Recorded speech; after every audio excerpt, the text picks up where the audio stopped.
الحمد لله نحمده ونستعينه ونستغفره ونؤمن به ونتوكل عليه ونعوذ بالله من شرور أنفسنا ومن سيئات أعمالنا من يهده الله فلا مضل له ومن يضلله فلا هادي له ونشهد أن لا إله إلا الله وحده لا شريك له ونشهد أن سيدنا مولانا محمدا عبده ورسوله صلی اللہ علیہ وعلى آلہ واصحابہ وبارک وسلم تسلیما کثیرا کثیرا اما بعد واعوذ باللہ من الشیطان الرجیم بسم اللہ الرحمن الرحیم اقترب للناس حسابهم وهم في غفلة معرضون صدق اللہ العظیم وصدق رسولہ النبی الکریم ونحن على ذلك لمن الشاهدين والشاكرين والحمد لله رب العالمين.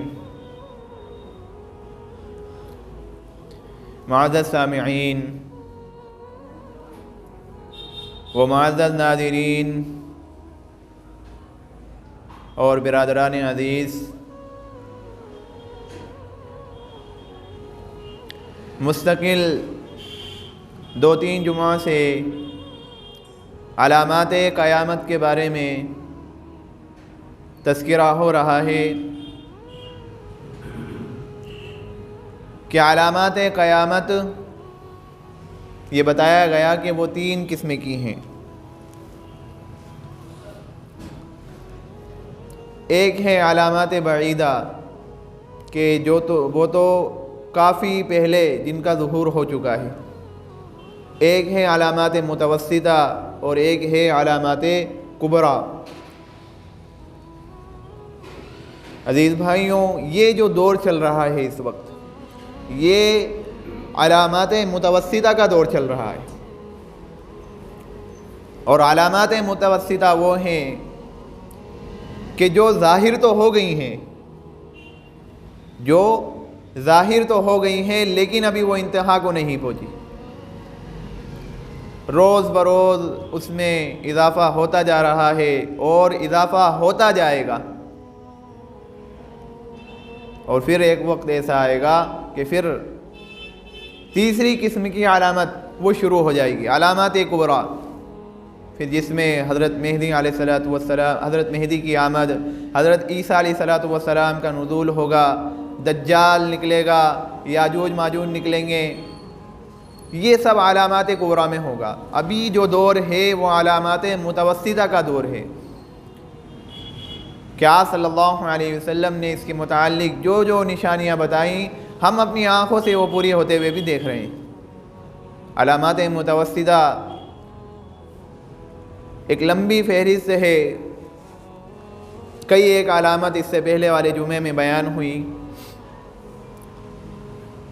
آپ صلی اللہ علیہ وسلم نے ایک علامت بیان کرتے ہوئے فرمایا کہ جب عریانی، فحاشی اور زناکاری عام ہو جائے گی۔ آج اس سے بخوبی واقف ہیں ہم کہ آج بے حیائی عام ہوتی جا رہی ہے، زناکاری عام ہوتی جا رہی ہے، برائی دھیرے دھیرے عام ہوتی جا رہی ہے۔ آج آپ دیکھیں کہ ایک لڑکا اور ایک لڑکی غیر محرم ہیں، ان کے درمیان حرم، شرم اور حیا کا پردہ جو حائل ہے، انہوں نے اس کو تار تار کر دیا ہے۔ اتنا لبرل ہو کے وہ زندگی گزارنا چاہ رہے ہیں، آزاد ذہن ہو کر،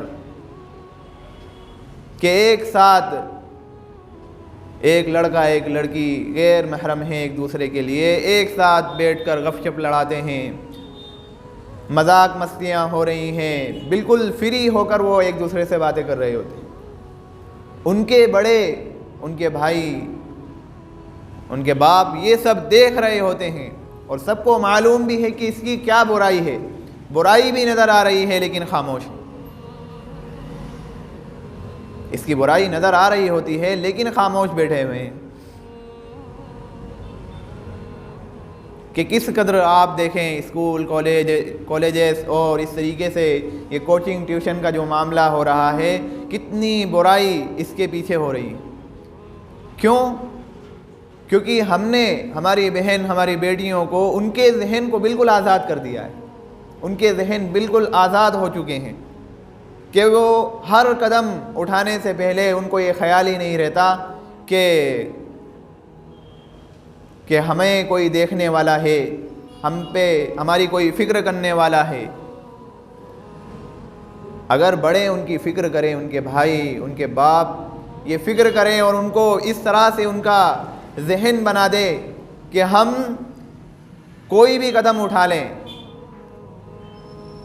ہمارے قدم اٹھانے سے پہلے ہمارے باپ کو ہمارے بھائی کو اس کے بارے میں پتہ چل جائے گا۔ آپ ذہنی طور پر اس کو آزاد نہ بنائیں، بلکہ ان کو ذہنی طور پر اس طرح سے بنا دیں کہ وہ ہر قدم اٹھانے سے پہلے، ہر برائی کی طرف قدم اٹھانے سے پہلے وہ 10 بار یہ سمجھیں، یہ سوچیں کہ میں یہ قدم اٹھاؤں تو میرے باپ اور بھائی کو پتہ چل جائے گا، اس لیے اچھا ہے کہ اس طرف جائیں نہ، اس برائی کو کریں ہی نہ۔ لیکن ہم بالکل غافل ہو چکے ہیں، ہم بالکل ان تمام چیزوں کو نظر انداز کر کے بیٹھ جاتے ہیں۔ ایک لڑکا اور ایک لڑکی غیر محرم ہیں، اب ان کے درمیان جو تعلق انہوں نے بنا رکھا ہے، اب اس کو وہ کچھ ٹائم بعد کہتے ہیں یہ ہماری سچی محبت ہے، اس کو محبت کا نام دے دیتے ہیں۔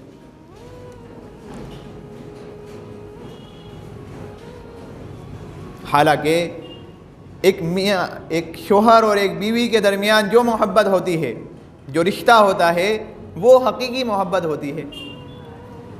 یہ نامعلوم کہاں سے یہ محبت آئی ہے جو بالکل ناجائز ہے اور جس کو سچی محبت، حقیقی محبت کا نام دے رہے ہوتے ہیں۔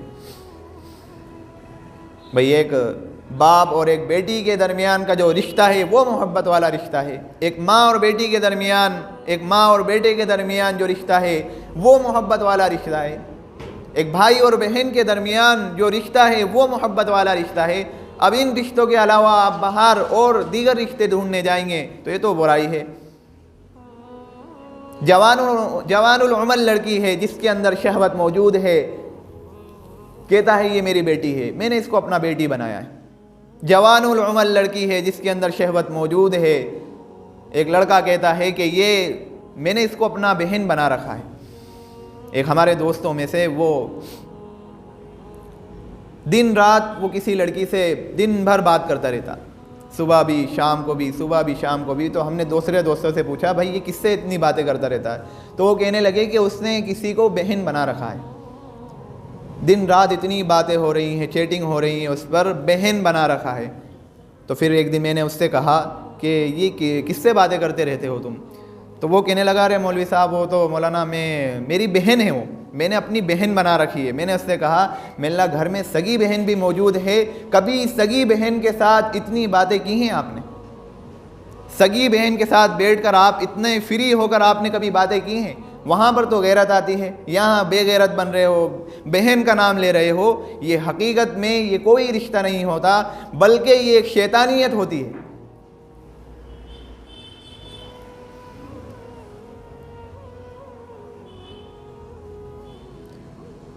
تو فرمایا جب عریانی، فحاشی اور زناکاری عام ہو جائے، آج دھیرے دھیرے یہ ساری برائی معاشرے میں آ رہی ہے۔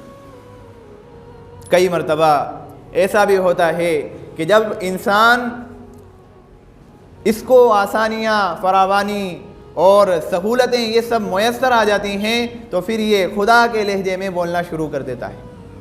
پھر اللہ تبارک و تعالیٰ بھی انسانوں کو ان کی اوقات یاد دلانے کے لیے پھر زمین کو جھنجھوڑ دیتے ہیں، زمین میں زلزلے آتے ہیں۔ یہ برائی جو ہو رہی ہوتی ہیں، یہ بے حیائی، یہ شرم، یہ بے شرمی، یہ سب زلزلے آنے کی علامتیں ہوتی ہیں۔ حضرت عائشہ صدیقہ رضی اللہ عنہا سے پوچھا گیا کہ زمین میں زلزلہ کیوں آتا ہے؟ تو ام المؤمنین حضرت عائشہ صدیقہ رضی اللہ عنہا نے فرمایا کہ زمین میں زلزلوں کی آنے کی تین علامتیں ہیں۔ پہلی علامت حضرت عائشہ صدیقہ رضی اللہ عنہا نے بیان فرمائی کہ جب عورت وہ غیر مردوں کے لیے خوشبو استعمال کرے، اپنے شوہر کے علاوہ دوسروں کے لیے وہ خوشبو استعمال کرنے لگ جائے۔ آج آپ دیکھتے ہیں کہ ایک عورت وہ اپنے شوہر کے لیے تو خوشبو کم استعمال کرتی ہے، لیکن اس کو بازار میں جانا ہے، کہیں شادی میں، کہیں فنکشن میں، کہیں پروگرام اگر اٹینڈ کرنا ہے تو خوشبو سے معطر ہو کر جاتی ہے۔ شوہر کے لیے تو اتنی خوشبو استعمال نہیں ہو رہی، لیکن باہر جانے کا وقت آ گیا، کہیں شادی میں جانا ہے، کہیں فنکشن میں جانا ہے تو خوب خوشبوؤں کا استعمال کرتی ہے۔ آج آپ لڑکیوں کو دیکھیں کہ وہ اسکول اور کالجز میں جاتی ہیں، ٹیوشن وغیرہ میں جاتی ہیں، خوب خوشبوؤں کا استعمال کرتی ہے۔ یاد رکھیے، ایک لڑکی، ایک عورت کی نیت یہ ہو کہ میں خوشبو کو اپنے بدن پر لگاؤں اس لیے کہ لوگ میری طرف متوجہ ہوں، تو یہ بھی زلزلے آنے کی ایک علامت ہے۔ اور عورتوں کا خوشبو لگا کر باہر نکلنا، یہ تو برائی کو دعوت دینا ہوتا ہے کہ مرد حضرات ان کی طرف متوجہ ہوں گے، ان کو دیکھیں گے، ان پر کمنٹ پاس کریں گے، اسی طریقے سے تو برائی آتی ہے۔ اس لیے فرمایا کہ جب عورت وہ غیر مردوں کے لیے خوشبو استعمال کرے، اپنے شوہر کے علاوہ وہ خوشبو کا استعمال کرے، تو یہ بھی ایک زلزلے آنے کی ایک علامت ہے۔ دوسری علامت یہ بیان فرمائی کہ جب عورت وہ مردوں کے سامنے ننگی ہونے میں جھجک محسوس نہ کرے۔ آج آپ دیکھ رہے ہیں کہ عورت وہ غیر مردوں کے سامنے، شوہر کے علاوہ سب کے سامنے ننگی ہونے میں جھجک محسوس ہی نہیں ہو رہی۔ یہ ننگی ہونے کے بھی کئی درجات ہیں۔ ایک تو چہرے کا ننگا ہونا ہے، اس کو تو برا سمجھا ہی نہیں جاتا ہے، اس کو بالکل برا نہیں سمجھا جاتا۔ کہا جاتا ہے یہ تو میرے فلاں زاد بھائی ہیں، یہ میرے ماموں زاد بھائی ہیں، خالہ زاد بھائی ہیں، میرے چچا زاد بھائی ہیں، یہ پھوپھی زاد بھائی ہیں۔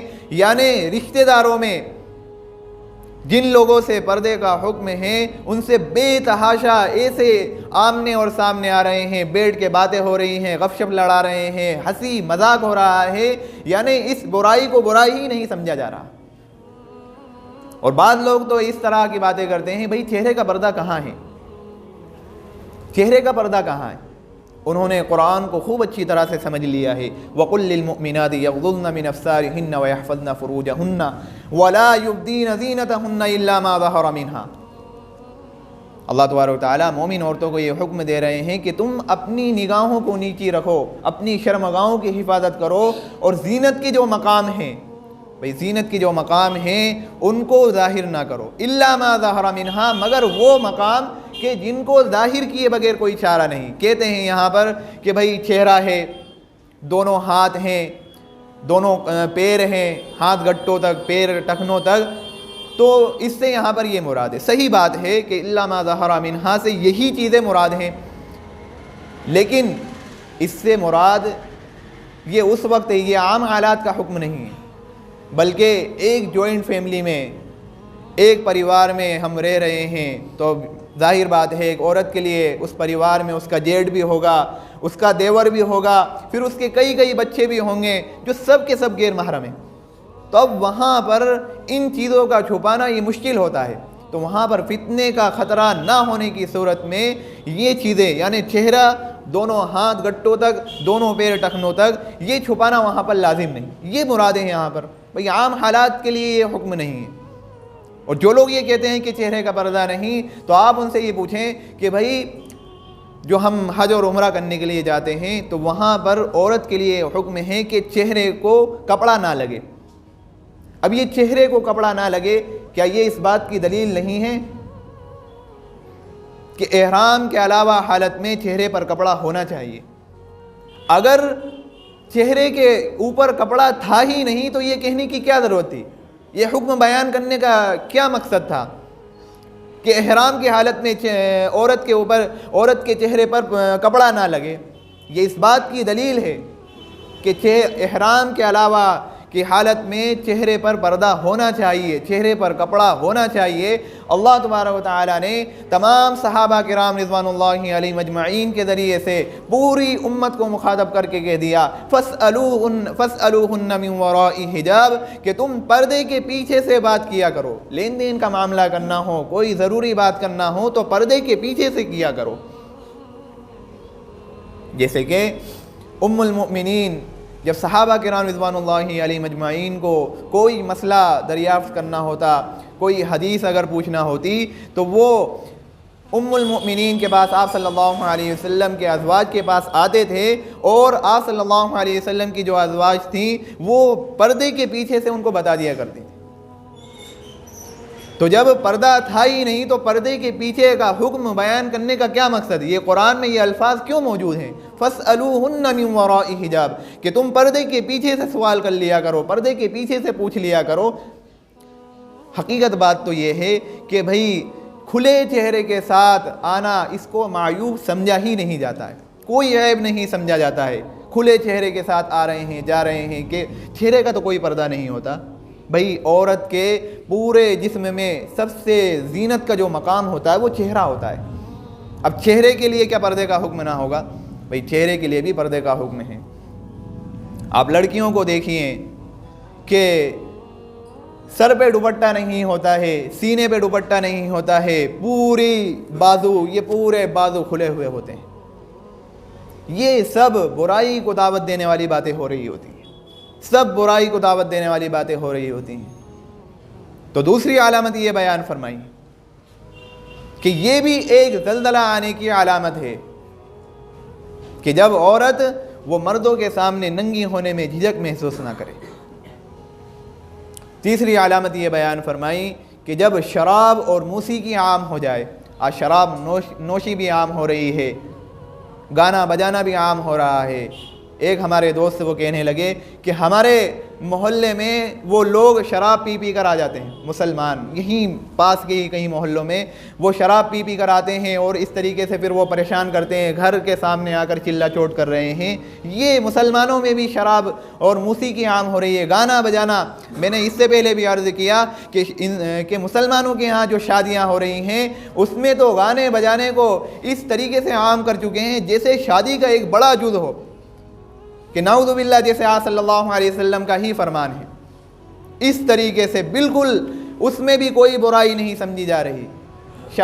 گانا بجانا اس قدر عام کر رہے ہیں کہ لوگ ایک دوسرے کو دیکھ کر کہ اگر ہم نہیں کریں گے تو یار وہ لوگ کہیں گے یار تمہارے یہاں کیا شادی ہوئی کہ ہمیں پتہ ہی نہیں چلا کہ آپ کے ہاں شادی ہو گئی۔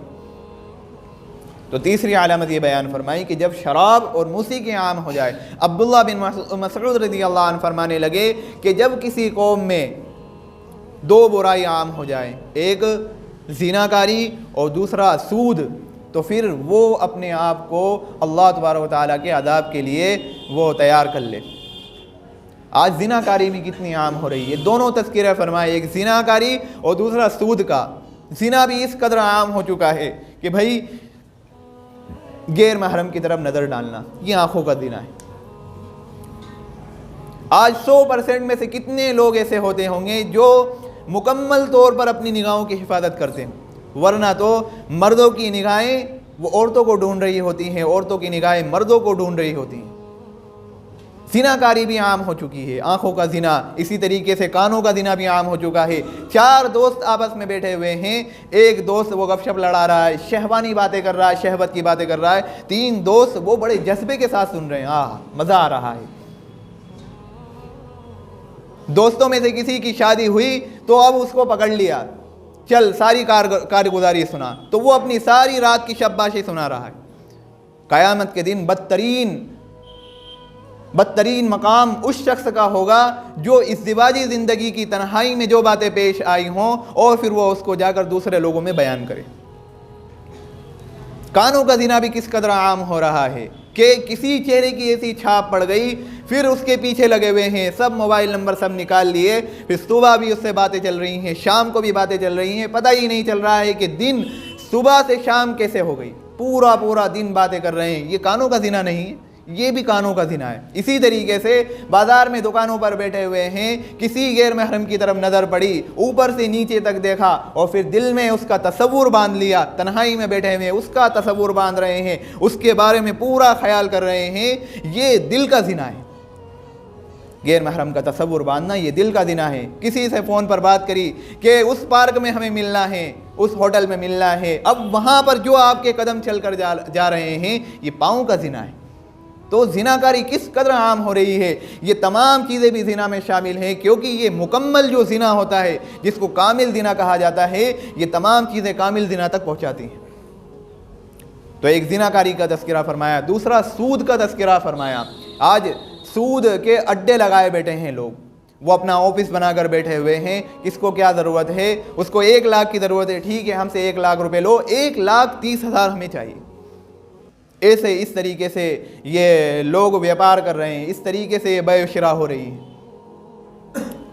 اسی طریقے سے بینک میں جان بوجھ کر سیونگ اکاؤنٹ میں اپنے پیسے جمع کرتے ہیں، اور پھر چلو ٹھیک ہے آپ نے سیونگ اکاؤنٹ میں آپ نے پیسے اپنے جمع کیے، اس کے بعد جو بیاج جو اس پر انٹرسٹ جو بن رہا ہے اس کو بھی نہیں چھوڑتے، اس کو بھی استعمال کر لیتے ہیں۔ ابھی 2-3 دن پہلے ہم سے ایک بھائی نے ایک مسئلہ پوچھا کہ وہ ہمارے ایک دوست نے ہم سے وہ سوال کیا تھا کہ اس کے بینک میں لاکھوں روپے ہوتے ہیں اور لاکھوں روپے ٹرانزیکشن ہوتے رہتے ہیں، ہر 15 سے 20 دن 1 مہینے کے اندر 8 سے 10,000 روپے صرف بیاج بن جاتا ہے، اس کا کیا حکم ہوگا؟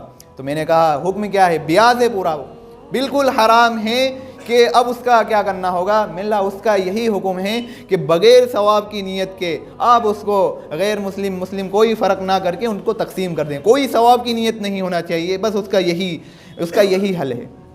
تو اس طریقے سے لوگ آج یہ آن لائن انویسٹمنٹ کے ایپ اتنے آ رہے ہیں کہ اتنے لگاؤ، اتنے کوئی شرائط نہیں پائی جا رہی کہ نفع کا نہ نقصان کا، کوئی اس میں شرائط نہیں پائی جا رہی، بس اتنے پیسے لگاؤ، 1 لاکھ روپے لگائیں گے آپ کو 11 مہینے کے اندر 2.5 لاکھ روپے ہو جائیں گے۔ یہ ایسے ایپ ایسی کمپنی چل رہی ہے، پورے یہ سٹے بازی اور جوئے پر یہ مشتمل ہے اس طرح کی کمپنیاں۔ لیکن جب لوگوں کے سامنے سہولتیں، آسانی اور اپنے نفس کے اندر جو چاہت کا مادہ پنپ رہا ہے وہ پورا ہوتے ہوئے دکھتا ہے، تو پھر لوگ جائز اور ناجائز کی تمیز کھو دیتے ہیں۔ اچھے خاصے لوگ، اچھے دیندار لوگ ان ایپوں میں لگے ہوئے ہیں اور اپنی زندگیاں برباد کر رہے ہیں کہ اس طریقے سے وہ ان کے سامنے کیونکہ پیسہ آ چکا ہے، پھر وہ اس کی برائی نہیں دیکھتے، وہ اس کے ایک جائز جز کو وہ پکڑ لیتے ہیں، اور پھر اگر ہم ان کے سامنے مسئلے کو بیان کریں تو وہ کہیں کہ اس میں یہ جز تو پایا جا رہا ہے، بھائی ایک جز کا کیا کرو گے آپ؟ یہ ایک جائز جز اس میں آ گیا، باقی تو پورا تو حرام پیسہ ہے، اس میں سٹے بازی ہو رہی ہے، جوا ہو رہا ہے۔ بھائی آن لائن انویسٹمنٹ کے ایک بڑی شرائط ہے، میں آپ کے سامنے اس کے بارے میں مختصر ایک عرض کر دیتا ہوں۔ بھائی آن لائن جو انویسٹمنٹ ہوتی ہے اس میں آپ یاد رکھیں کہ آپ جو پیسہ کمپنی کو، جس بھی کمپنی کو، ایک معاہدہ آپ کا ہونا چاہیے کہ بھائی جو اس میں جو نفع نکلے گا وہ کمپنی آپ کو نفع بتائے، پھر اس نفع کا پرسنٹیج بھی آپ کو دے، اگر گھاٹا ہوگا تو آپ کے جو پیسے اس نے جمع کیے ہیں اس پیسے میں سے اتنا کاٹے گا۔ اب یہ جو کمپنی جو ایپ چل رہے ہیں اس میں کوئی اس طریقے سے کوئی یہ بیان بازی نہیں ہوتی، کوئی شرائط نہیں پائے جا رہے ہیں، بس آپ 5,000 روپے لگائیں گے ہفتے میں اتنے بڑھ کے آ جائیں گے، آپ 1 لاکھ روپے لگائیں گے 11 مہینے میں اس کے ڈبل ہونا ہی ہے۔ یہ سب تمام چیزیں، یہ تو جوا بازی اور سٹے بازی پر مشتمل یہ تمام چیزیں ہیں۔